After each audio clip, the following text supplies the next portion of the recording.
Sejam bem-vindos todos os nossos queridos alunos. Eu já começo dizendo que a língua portuguesa, quando põe o masculino no plural, inclui o feminino. Então, essa frescura de você dizer brasileiros e brasileiras, moços e moças, quando está no plural, pode ser o masculino plural, está bem? Olha, o que nós vamos fazer em língua portuguesa nesse semestre?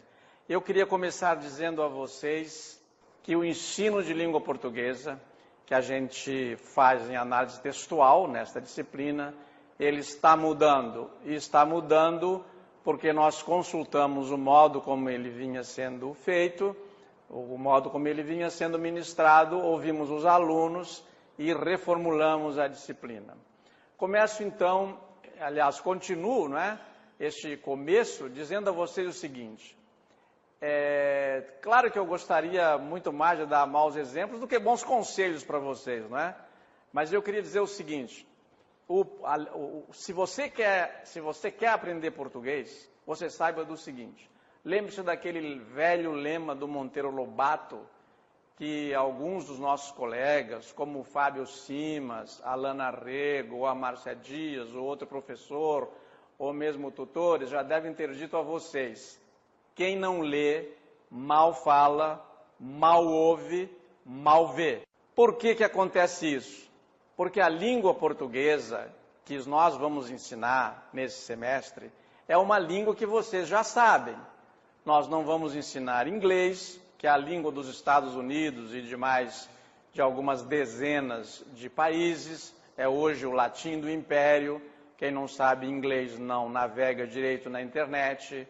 Ela não é o espanhol, que é falado por todos os nossos vizinhos aqui da América Latina, para os quais nós estamos, infelizmente, de costas, não deveríamos estar, porque, inclusive, o espanhol é uma língua irmã, é uma neolatina também, e estudando espanhol nós aproveitaríamos para estudar e aprofundar também o português. Não é javanês, que é a língua da Indonésia. Nós vamos ensinar uma língua que vocês já sabem. Mas como é que vocês aprenderam essa língua? Todo falante de português, caso de todos os alunos aqui me ouvindo, aprenderam português ouvindo. Se não tivessem ouvido essa língua, não teriam aprendido a falar. E como é que vão aprender a escrever? Pelo processo semelhante, lendo. Então, por melhor que seja o professor, por melhor que seja a bibliografia indicada, se você não adotar aquele método que nunca falhou na vida para quem estuda, que é a relação bunda, cadeira, hora, você não vai aprender mesmo. Você precisa do professor, precisa da bibliografia, mas precisa, sobretudo, de você. Você é o principal aliado dessa disciplina. E por que ela é tão importante? Porque, sobretudo na universidade, nenhuma outra disciplina é ensinada a não ser em português. Vocês podem ver, não é novidade nenhuma dizer isso, só digo para que estabeleçamos um quadro de referência, que o ensino de língua portuguesa não vai bem, mas não vai bem em lugar nenhum. E como sabemos? Ou quem sabe com algumas poucas exceções, vai bem em alguns centros de excelência. Nós sabemos pelo resultado do que vemos. Os nossos cartazes nas ruas estão repletos de erros de português. Os nossos documentos saem com erros de português. As mensagens que você recebe, e seja sincero, aquelas que você escreve também, estão cheias de erros de português. O que aconteceu? Nós não éramos assim. O brasileiro é senhor de uma habilidade verbal impressionante, é conhecido por falar bem. Por que ele não consegue escrever bem? No Enem mais recente, mais de 500 mil alunos, mais de 500 mil alunos tiraram 0 na redação. Eles não tiveram sequer a chance de terem corrigida a ortografia, não puderam ver se eles fizeram direitinho os parágrafos, se eles desenvolveram bem o tema da redação, porque eles não chegaram ao tema, eles fugiram do tema, e nesse caso a redação nem foi corrigida. O que nós precisamos para aprender português? Além dessas linhas gerais, e insisto, precisamos sobretudo da relação bunda, cadeira, hora. Nós precisamos que os métodos de ensino, que o conteúdo dessa disciplina se oriente por aquilo que você precisa, porque nós sabemos que todo brasileiro precisa aprender português, uma língua que ele já sabe, na qual ele se expressa bem, com essa habilidade de todos conhecida, que ele ouve e entende o outro. Eu não estou ensinando uma língua estrangeira, nós não estamos ensinando uma língua estrangeira, é a nossa língua. Das 6.000 línguas hoje existentes no mundo, nós vamos estudar só uma, e esta língua nós já sabemos, então é só aplicar-se. Nós temos tudo para chegar a um final feliz, com uma disciplina bem ministrada, e para isso nós precisamos que o aluno tenha atenção, que ele siga os procedimentos. Nós prometemos desde já o seguinte: não será feita nenhuma pergunta cujo tema, cujo assunto não tenha sido explicado aqui. É bom a gente dizer isso, fazer essa conversa clara, porque é a conversa clara que garante o trato justo. De nada serve dizermos isso, ensinarmos uma coisa e perguntarmos outra. Quais são as grandes dificuldades de quem escreve em português? Vocês vão ver no PowerPoint que está sendo aí exibido que a pessoa que é dona de um quiosque fez um cartaz dizendo o seguinte: seja bem-vindo e experimente a linguiça. Veja o caso deste cartaz. Ele disse seja bem-vindo. Ele acertou o verbo no imperativo, seja bem-vindo. Você seja bem-vindo. Errou bem-vindo, que ele escreveu separado, bem-vindo tem hífen.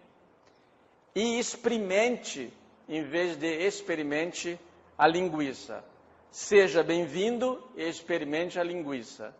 Todos nós precisamos do português todos os dias. Este precisou para vender a linguiça, que ele quer vender ali, o lanche, ele tem um quiosque, ele tem um negócio, ele precisa de português. Enquanto ele fala com os fregueses, está tudo bem. Mas quando ele escreve, o português tem que ser correto. Por quê? Porque pode acontecer de a pessoa não entender. No caso aqui nós entendemos. Mas este cartaz se comunicou lá no quiosque, levaria quem o escreveu a perder vários pontos, porque a língua que nós usamos no trabalho, na universidade, não sendo num quiosque, nós não estamos dando um curso para quem quer vender linguiça no quiosque, quando sair daqui, e mesmo que assim fosse, ele devia escrever corretamente, vai chegar um turista que aprendeu português direitinho no país de origem e vai ver esse cartaz, não vai entender nada.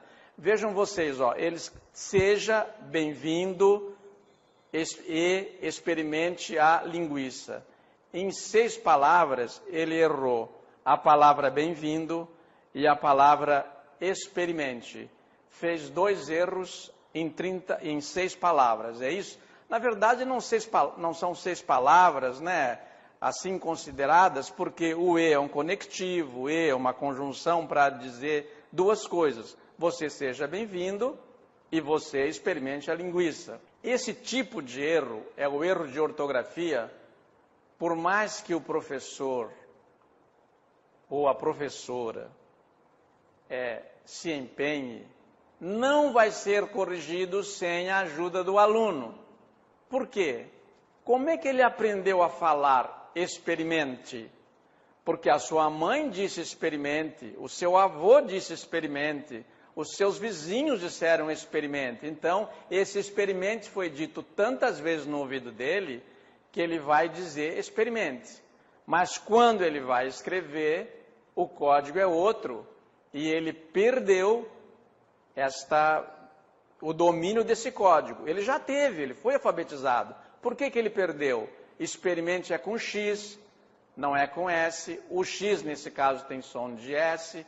Então, ele não tem leitura. Como os outros vão ler esse cartaz sempre errado, nós corremos o risco de o professor ensinar corretamente na escola, mas ele aprender errado lá, lendo as coisas na rua, nos cartazes, nos documentos oficiais, nos e-mails e tal. Esse tipo de erro, o erro de ortografia, ele é curado com leitura. Os alunos de qualquer curso estão lendo mais do que liam antigamente. Por quê? É paradoxal dizer isso, né? Porque parece que o índice de leitura caiu entre nós. Mas nós estamos lendo mais. Nós temos que ler o WhatsApp, nós temos que ler e-mails, nós temos que ler comunicados, nós temos que ler muitas coisas. E nós lemos também em inglês, porque o latim do império está aí na internet, todo mundo está conectado, tem que saber não apenas português, mas pelo menos rudimentos de inglês. Então, além de uma necessidade, uma coisa que você precisa, porque senão você não vai ter o seu sucesso profissional, em qualquer profissão, você não vai entender uma aula de cálculo, não porque você não entenda cálculo, ou porque cálculo seja impenetrável, seja um domínio das ciências ocultas, né? Porque aqui nós temos alunos que fazem engenharia. Vocês sabem que engenharia é um ramo das ciências ocultas, né? Tem sapo enterrado na encruzilhada, com o nome do desafeto, tem um despacho com galinha preta. Engenharia entra no ramo das ciências ocultas para aqueles que não gostam disso, para aqueles que fazem medicina, que fazem enfermagem, para aqueles que fazem as ciências da saúde. Eles devem levar em conta que a língua portuguesa, quando mal dominada, ela pode levar à morte. A enfermeira não leu direito o que o médico prescreveu, e em vez de injetar o remédio na veia, injeta o veneno. A diferença, às vezes, entre o remédio e o veneno é uma questão de dose. Já aconteceu isso em hospitais, já há casos de morte por falta do domínio da língua portuguesa. O engenheiro manda o mestre de obras fazer uma coisa, se o engenheiro não se expressa bem, nem falando, ou pior ainda, quando está escrevendo, esta orientação não é bem entendida e nós temos um prédio caindo. Quer dizer, nós precisamos de português para tudo, para amar, para brigar, para lutar, para concordar, para discordar, para tudo. Quero concluir esse bloco dizendo o seguinte: quando a gente tem dúvida para esta questão, a questão que eu acabei de levantar, a de ortografia, nós não sabemos como se escreve direito uma palavra, a gente não deve vacilar e deve ir ao conhecido pai dos burros. Ninguém deve ter vergonha de consultar o pai dos burros. Todos consultam, e digo aqui em alto e bom som para todos entenderem. Também os professores de português consultam, precisam consultar os dicionários, o pai dos burros. Por quê? Porque houve um acordo ortográfico que mudou o modo de nós escrevermos muitas palavras. Eu tinha um querido amigo, revisor do Estado de São Paulo, chamado Eduardo Martins, que, preocupado com o uso do hífen, escreveu um livro explicando quais são, ou quais eram, as 30.000 palavras da língua portuguesa que tem hífen. Era um manual, ele gravou num CD, era só implantar no computador, estava tudo certinho. Quando foi baixado o acordo ortográfico e mudou tudo. Como Eduardo Martins morreu logo depois de ter publicado o livro, eu levanto a hipótese que ele não morreu de tristeza, porque agora toda palavra com hífen requer que você vá olhar como é que se escreve. Nós também temos que nos desfazer de algumas ilusões. Quais são? Aqui o ensino é indolor, por exemplo, é a pior delas. Ou que você pode aprender tudo sem esforço. há uma corrente dominante hoje no ensino, infelizmente é dominante, que diz que vale tudo. Você diz, nós pega o peixe e está certo. É evidente que está errado. E se você escrever assim, você será reprovado, você perderá o seu emprego, você não passará naquele teste. Os professores que estão dizendo isso, eles estão traindo os alunos, porque eles não escrevem assim, e não escreveram assim para chegar aos cargos em que eles chegaram. O impossível acontece. O Messias nasceu de uma virgem. O grande pensador grego nunca escreveu um livro. A Nona Sinfonia é fruto de um homem surdo. Na biblioteca de Babel, o leitor era um poeta cego e não tinha mãos, o homem que fez as mais belas esculturas do meu país. O poema que vocês acabaram de ouvir e que vocês podem acompanhar aí no PowerPoint e depois online, eu tenho certeza que vocês vão guardar este poema porque ele é muito bonito, foi escrito pelo poeta e professor de letras Afonso Romano de Santana, que entre outros cargos que já desempenhou no Brasil, foi professor da PUC e também presidente da Biblioteca Nacional. Eu quero dizer para vocês que esse poema não foi trazido à toa para esta aula. Ele foi trazido para mostrar que com poucas palavras se pode dizer muito. E quem tem o que dizer, quem tem café no bule, diz muito com poucas palavras. Vamos verso por verso. O Messias nasceu de uma virgem. Ele deu o título do poema que o impossível acontece. Então, ele dá o primeiro exemplo. Nascer de uma virgem é impossível, mas o Messias nasceu de uma virgem. Daí ele vai para o segundo verso. O grande pensador grego nunca escreveu um livro. Veja, o Afonso não diz Sócrates, que foi um dos principais filósofos da antiga Grécia, nunca escreveu um livro. Ele não diz o nome, ele diz o grande pensador grego. Por quê? Porque ele tem em alta consideração o seu leitor, o seu interlocutor. Ele não fica dizendo, você sabe, na antiga Grécia houve filosofia, bem antes de todos nós, e daí havia um filósofo chamado Sócrates. Não, isso ele dá por sabido. Então ele parte de um contexto e diz, o grande pensador grego nunca escreveu um livro. Então já temos 2 versos para demonstrar que o impossível acontece, que é a tese dele. Não está fazendo uma redação, está fazendo um belo poema, mas é como se estivesse fazendo. Então, o impossível acontece. O Messias nasceu de uma virgem, o grande pensador grego nunca escreveu um livro. Daí vem o terceiro verso. A Nona Sinfonia é fruto de um homem surdo. Por quê? Ele também não cita Beethoven, porque ele parte do pressuposto que todo mundo sabe que a Nona Sinfonia, uma das mais belas composições musicais de todos os tempos, é conhecida de todos. E todos sabem que quem a compôs foi o Beethoven. Inclusive, um trecho da Nona Sinfonia é tão belo que a comunidade europeia adotou como hino nacional, como hino da comunidade europeia, de todas aquelas nações que integram a comunidade europeia. E sabe de quem é a letra? A Universidade Estácio de Sá foi uma das poucas que lembrou aos seus alunos, nos 250 anos do Schiller, que a letra é do Schiller, um poeta alemão. Os alemães tomaram a letra do poeta Schiller e a música do Beethoven e fizeram o hino da comunidade europeia. Então, a Nona Sinfonia é fruto de um homem surdo.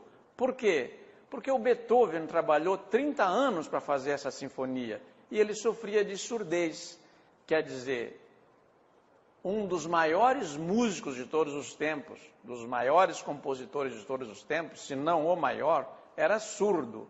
E mesmo assim, ele fez a Nona Sinfonia, que é o ponto altíssimo da expressão musical em todos os tempos. Então, nós temos uma terceira demonstração de que o impossível acontece.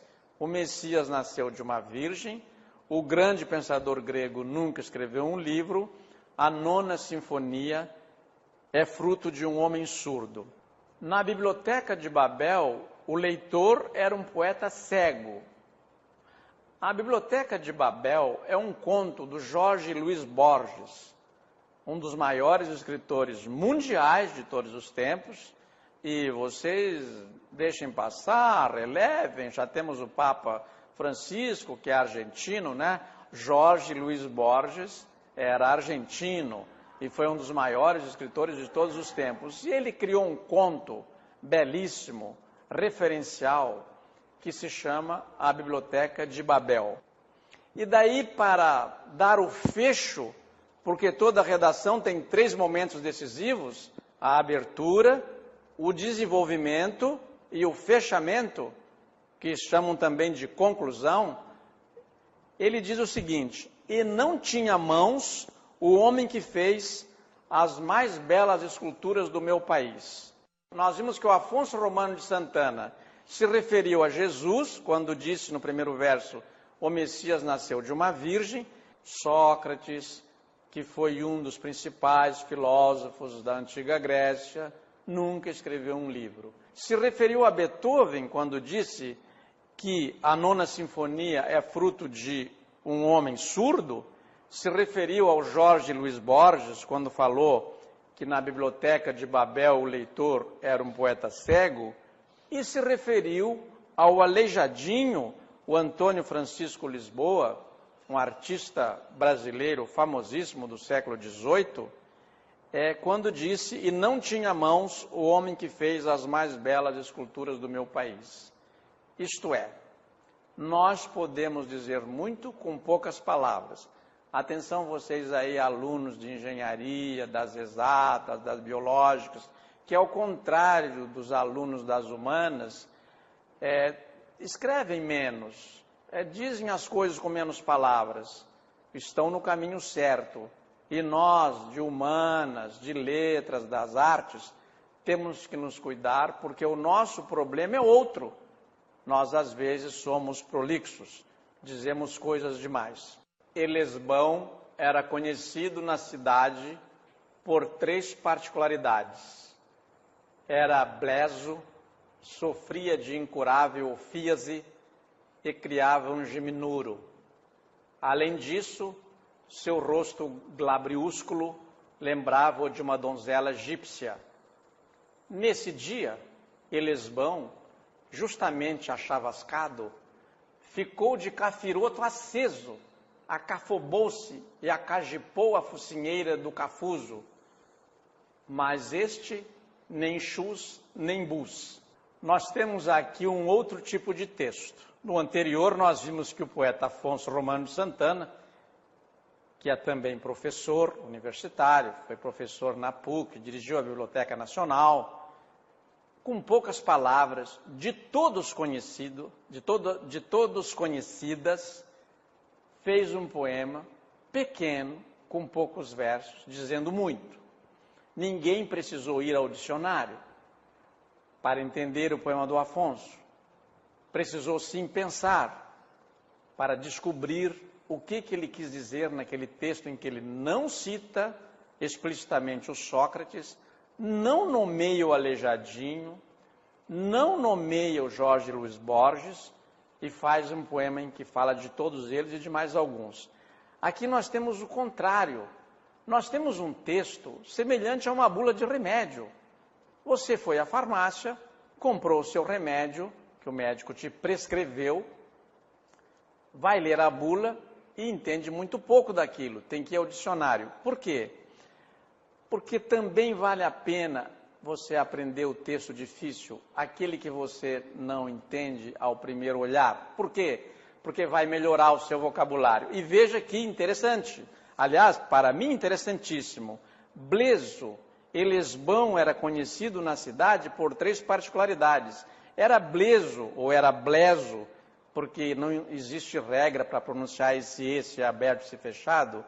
Bleso é uma palavra que vem lá do grego, blaisos, e que quer dizer o cara cambaio, que tem as pernas tortas. Daí ele vira blesos no latim, mas já designando não mais a pessoa de pernas tortas, mas o gago. Então, Elesbão era gago.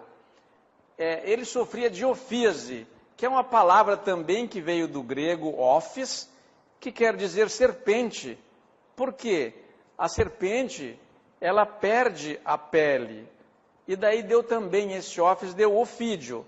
E ele quer dizer que ele sofria de ofíase. O que é ofíase? É uma forma de alopecia. Mas alopecia também nós não usamos. Nós não usamos bleso, não usamos alopecia e não usamos ofíase, ophis. Nós usamos careca, que é o que essa palavra quer dizer. Mas por que careca veio a designar o sujeito que não tem cabelo? Porque em grego, alopex é a raposa. Alopex, em grego, é raposa. E a raposa perde o pelo. Você vê a viagem que a palavra faz para significar uma outra coisa. Alopex, perde o pelo, fica sendo, então, designando a alopecia, que é a careca, mas careca veio de carere, quer ter carência, quer não ter uma coisa, no caso é não ter cabelo. Daí você pega assim essas palavras que vão aparecendo na língua portuguesa, nos textos que você não conhece, ainda não está lendo, e você vai aprendendo o seu vocabulário. Eu concluo essa aula dizendo o seguinte: nós temos cerca de 1 milhão de palavras hoje em circulação na língua portuguesa. Mas você precisa saber todas elas? Evidente que não. Nem os dicionaristas sabem este 1 milhão de palavras. Os melhores dicionários do Brasil têm 300 mil verbetes. 1/3, um pouco menos do que está em circulação. Nós podemos nos fazer entender num universo de 500 palavras até 10 mil, 50 mil, 100 mil. Mas, em geral, um homem médio, ele conhece 3 mil palavras. Sem nenhuma maldade, vou dizer para vocês que o universitário devia conhecer pelo menos essas 3 mil. Por quê? Porque senão também fica difícil ele aprender. Se com 500 palavras você consegue vender linguiça lá no quiosque, é certo que você não vai entender com 500 palavras, com o universo de 500 palavras, a bibliografia que o professor te indicou, certo? Então, nós precisamos ler textos de diversa procedência, e quando não entendermos uma palavra, ou perguntarmos ao professor, ou irmos ao dicionário. Hoje há várias ferramentas instaladas no computador, que você pode baixar na internet, o que é melhor, de graça, e consultar para você descobrir o significado. Com o tempo, ao final dessa disciplina, você verá isto, que você vai precisar cada vez menos do dicionário. Qual é o final feliz que eu desejo para vocês nesta aula magna? Eu desejo que vocês, nossos queridos alunos, tenham o gosto do convívio com os professores de língua portuguesa, com os professores que ensinam língua portuguesa em análise textual, comigo, porque nós gostamos do que nós fazemos. E nós sabemos que vocês precisam dominar melhor a língua portuguesa. Nós sabemos disso. Está medido, aferido isso. Eu queria parabenizá-los, que vocês entraram para a universidade, porque 500 mil jovens não puderam entrar e tiraram 0 na redação. E cá para nós, muitos de vocês passaram raspando, hein? Mas não vão sair daqui como entraram. Eu termino dizendo o seguinte: de todos os autores que eu recomendo, eu quero recomendar um em especial, o Machado de Assis. Porque você pode entrar para a universidade sem ter lido Machado de Assis. Mas você sair daqui sem ter lido o homem será uma vergonha. Mas vergonha ninguém quer passar, nem fazer ninguém passar, não é mesmo? Muito obrigado a todos vocês e até de repente.